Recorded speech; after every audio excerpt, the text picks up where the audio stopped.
咁咧我係咧 UCCKE 嘅 Naomi 啦，想問下你啦，你中學嘅時候咧有啲咩特別想做嘅嘢，或者諗過將來有咩目標？Hello，大家好，咁我係 Holly 啦。咁其實我中學嘅時候咧，絕對係冇諗過自己會做而家呢個工作嘅。我中學嘅時候咧，我係想做一個記者嘅，係啦。咁我係會想係讀media 啊，做記者啊，或者係做一啲傳媒相關嘅工作嘅。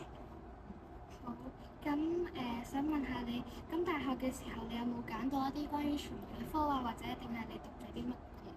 其實我最初咧，我第一個讀嘅科目咧，雖然就唔係直接係傳媒啦，咁但係咧我之後咧就會轉科轉咗去讀 marketing communications 嘅，咁所以咧亦都會有一啲marketing 啊點講咧，叫做傳播媒體相關嘅知識都會學到嘅。咁即係你學咗呢啲 marketing 啊，即係傳播咁樣嘅嘢之外咧，你係點樣去即係繼續進入去呢個經理人呢個行業嘅咧？其實咧，我真係好彩咧，就做到啲真係關於，因為嗱講一講 communications 其實係咩啦，亦都或者係如果你哋有興趣嘅話，讀第時細個想做記者嘅時候咧，我就會覺得係會讀傳理系啊、journalism 啊或者 communications。但係其實原來呢個行業咧係好闊嘅。讀 journalism 大概通常都會係大家會理解係做記者啊或者係啲傳媒啦。咁而 communications 咧，其實除咗去做傳媒之後，大家都會考慮做公關。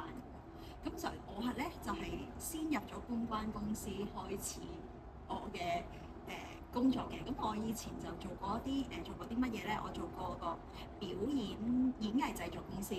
我最初入行嘅時候咧係入咗間演藝製作公司，跟住做咗一個比較都短時間嘅，跟住就轉咗去公關公司，咁就即係搞一啲活動啊、品牌宣傳啊，咁就會接觸好多唔同嘅層面嘅。其實，譬如一個公司要做一個搞佢嘅公關形象啦，咁可能會做一啲大家會見到喺傳媒上面叫 online marketing 嘅嘢啊，又會有啦。咁或者係啲商場入邊做啲 promotion 又會有啦，或者係做一啲揾一啲藝人去幫手去拍一啲廣告啊，做一啲宣傳嘅嘢，甚至乎係一啲好實體嘅嘢嘅。以前會興一啲好實體嘅嘢嘅，例如就係做一啲嘢喺街嗰度派佢哋嘅產品，而可能係有啲有啲藝人會係同相關品牌合作。咁其實嗰個涉獵嘅範圍好廣嘅。咁最初咧其實就係我係做呢啲嘢咯。活動製作啊，一啲品牌宣傳啊，甚至乎如果嗰個品牌佢成個公關嘅計劃裡面有講電視廣告啊，或者 online 廣告，咁其實都會牽涉到拍攝啦、廣告製作都會做嘅。咁就係要識好，即係要學好多好多嘢。咁當然唔係一開始就識，唔代表我讀完書就會識晒啲嘢，唔係嘅。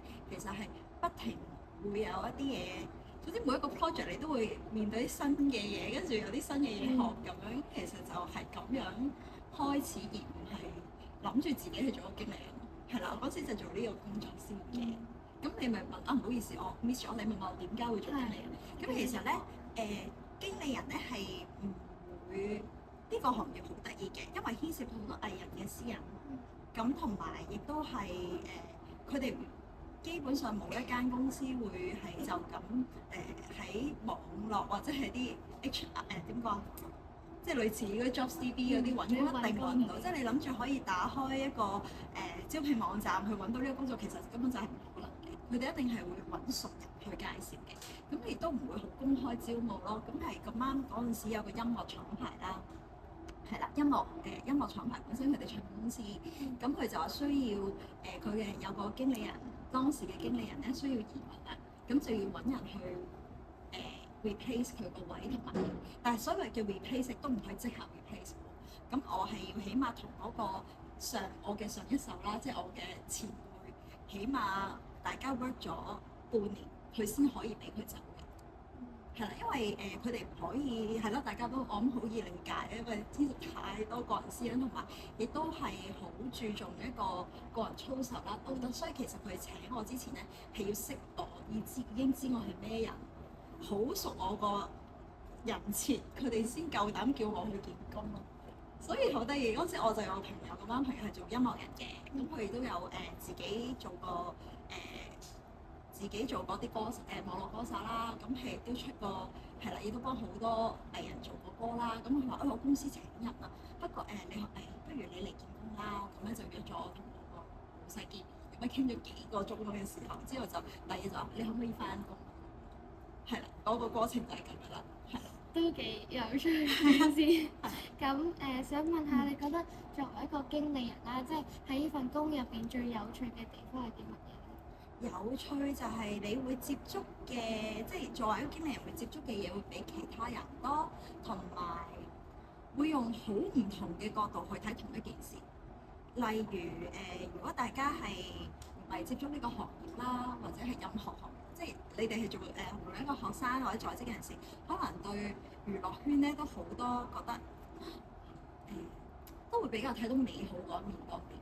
因為我哋就係一個將所有嘢包裝好靚擺出嚟嘅一個行業啦。咁但係其實做經理人最得意嘅就係你會睇到比較全面啲咯，即係唔係話所有嘢都我唔係話唔好啊，而係好唔好你都會睇到，同埋譬如可能你哋會睇到個藝人最好嘅一面啊，大家都會，因為我哋唔係包裝最後一面都唔會擺喺熒光幕前面，但我哋睇到佢哋最真實嗰面咯。但係有陣時可能最真實嗰面我覺得仲可貴嘅，即係譬如你唔會睇到，譬如一個我假設一個 rapper，即係好大家覺得或者係啲好 yo 啊，或者好覺得佢好有個性，你大家可能見到或者一啲 band 啊，或者你會睇到佢好酷個性嗰面，但係其實如果你認識咗佢，你會睇到佢溫情呢樣得意嘅。但係當然啦，唔好嘅都睇到，譬如大懵啊、論盡啊，即係其實藝人都係人嚟㗎嘛，都有嗰面，同埋你唔會見到佢唔開心嘅時候。就算唔開心就做戲做個唔開心俾你睇，但係其實佢哋都好有血有肉，其實佢哋都會受傷害。因為你會睇到佢哋脆弱嗰面咯。咁所以你變咗就會對所有對人咧嘅體會深刻咗，我覺得。即係但係我會更加同自己講，就算佢係唔係一個藝人都好，睇人就唔好睇唔明咯。佢可有好多唔開心嘅嘢唔話俾你聽，佢可能其實對人好好，但係佢唔做出嚟。佢未必識表達自己，但唔代表佢係一個唔善良嘅人，係啦，所以就睇人嘅角度就立體咗咯。我覺得係呢行有趣嘅地方係咁。我都覺得幾有意義嘅一樣嘢。咁想問下，即係身為一個經理人啦，你有冇面臨一啲即係可能經常會有嘅挑戰啊，或者困難咁？最大嘅挑戰係人事問題，因為其實我哋嘅我哋牽涉嘅人物係好多，譬如可能以前大家做 office 工嘅咧，就係嗰個喺公司個架構裡面好固定嘅關係啊。咁但係我哋可能每一個 job 都會接觸唔同嘅人啦，即係可能有啲 contractor 即係叫燈光音響師傅咧，有啲就會同每個 job 都會有唔同嘅客戶啦。咁或者每一個 job 其實大家見到一個 show 咁樣啦，其實裏面有10間公司一齊做緊嘢。即係你以為係一個製作單位做嘅，其實唔係嘅。即係可能負責宣傳嘅，譬如我哋一個以前做嗰個，譬如你電影節咁樣啦，負責公關宣傳嘅一間公司，負責安排啲接待啲貴賓嘅又係公司，淨係公關公司已經有2間啦。咁亦都會牽涉好多傳媒啦。咁每個傳媒都係獨立單位啦，跟住又會每一個。咁其實係咯，雖然大家會唔好睇少嗰啲咩燈光音響，其實佢都好重要嘅一個齒輪嚟㗎嘛。咁所以變咗你每一個工作你都會牽涉到好多唔同嘅人，而每次都會換人嘅。咁所以係啦，我覺得好複雜嘅人事關係，同埋有呢樣嘢我都可能對你嚟講早少少咯，同學生講。我以為咁樣對某客戶係有禮貌，但係換咗第二個客戶，佢就會唔中意你咁講嘢。因為係佢嘅世界嚟㗎嘛，即係佢會覺得以為嗱，譬如 A 客戶中意我親切啲嘅，中意我坦誠啲話俾佢聽發生緊咩問題，跟住及時匯報嘅。可能 B 客戶就你話俾我聽即係咩意思啊？你想我幫你解決問題，即係其實國外咗，你即係每一個人佢都有佢嘅覺得好同唔好、啱同錯。就算有禮貌呢個標準，10個人都有10個唔同標準。呢個就係最大挑戰。我冇心去得罪人，但係都有機會得罪人。咁我最後知道即係叫俾大家落袋啦。咁大家要最重用自己嘅認知去做一個有禮貌嘅人。但係有陣時咧冇禮貌，人哋覺得你冇禮貌，唔關你事。即係有時如果即係我開始測下，我後期先識調節。有時有啲人會覺得你唔啱，但係你唔一定係點解？我唔係叫大家唔反思啊。即係有時當然係我經歷咗一個作為一個成熟階段，我先會咁講啲嘢啦。即係你要當然你要做好自己，但係每一個人都有唔同嘅 standard，有陣時你未必搣到每一個人嘅 standard。係啦，或者嗰啲我講好少嘅説話，我唔係咁嘅意思，但係佢誤會咗我係攻擊佢。呢個係我覺得做經理人或者係做呢個行業遇到最叫做最難嘅嘢咯，我覺得係。好，咁相信作為一個經理人都要有好好嘅溝通同埋社交能力，同埋 EQ 咯。哦，同埋 EQ 你唔係對外嘅，我想即係叫多分享多少少俾大家啦。EQ 你唔會覺得啊，人哋鬧我唔嬲就係叫 EQ 高。其實識得點樣氹翻自己呢個 EQ 都好緊要。即係人哋鬧你我哋首先要反思自己有冇做得唔好，做得唔夠。如果做得唔夠，即刻要補喎。咁但係如果我發現我真係盡咗力啦，咁學下唔怪責自己，放過自己都係好重要嘅 EQ 喎。係 EQ 裏邊好重要。好，多謝你嘅建議同埋提醒。咁身為一個經理人啦，你覺得點樣可以規劃好自己嘅時間，俾自己有一啲多啲私人時間啊，即係可以平衡到生活啊，同埋即係工作咁樣。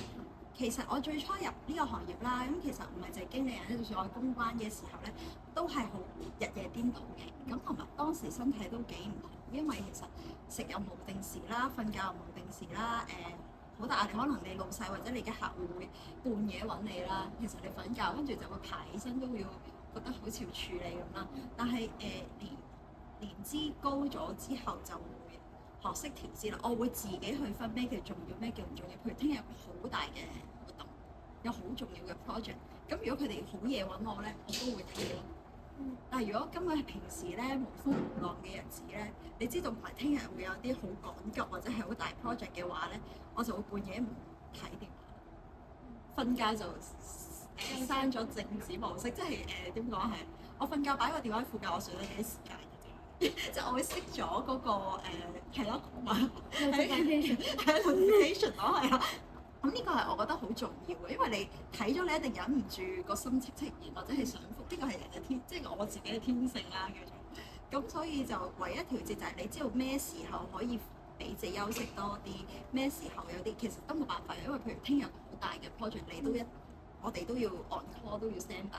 咁但係平時就會分先後次序咯，即係分先後次序嘅意思就即係有啲嘢趕嘅做咗先，唔趕嘅超啲。就係咁咯，同埋可以超嘅時間盡量超啲咯，即係休息嘅時間盡量俾自己休息咁樣。好啊，咁希望你都可以有好嘅休息啦，平時。咁咧，你覺得身為一個即係全面啲啊，或者一個成功嘅經理人，應該要有啲咩性格啊，或者素質會比較重要？素質真心講，因為我自己都喺呢個行業幾年嘅時候咧，我發現其實好多每個經理人都有自己特色嘅。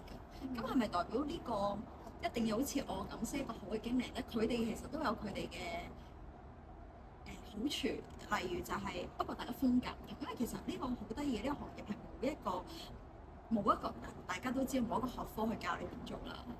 大學唔會有呢個學科啦，因為太 complicated 啦，牽涉到嘅嘢。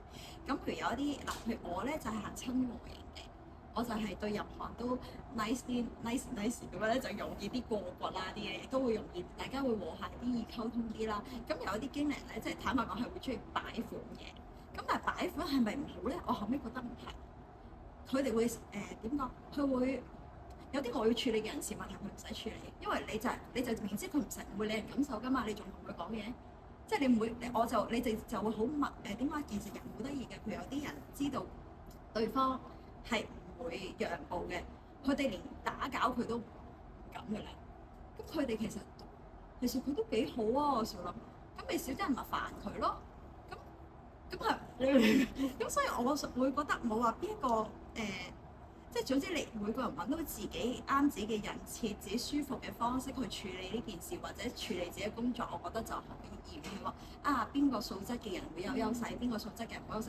其實唔理人感受都係一個優勢嚟嘅。咁但係我做唔出，因為我唔係咁嘅人咯。咁樣咯，我覺得係咯。呢件事可能對大家年輕嘅大家可能有啲即係難理解，但係我諗係啊，okay. 就係咁咯。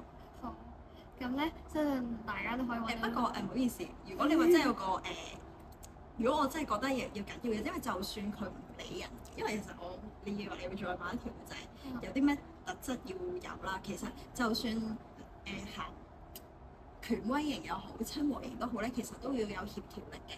因為你唔可以真係唔協調，你都係因為你每一個工作都要同10個 party，起碼10個 party 幾十人去，大家一齊共事嘅話咧，我覺得協調力係緊要咯。但係大家可以用自己嘅 style 去協調。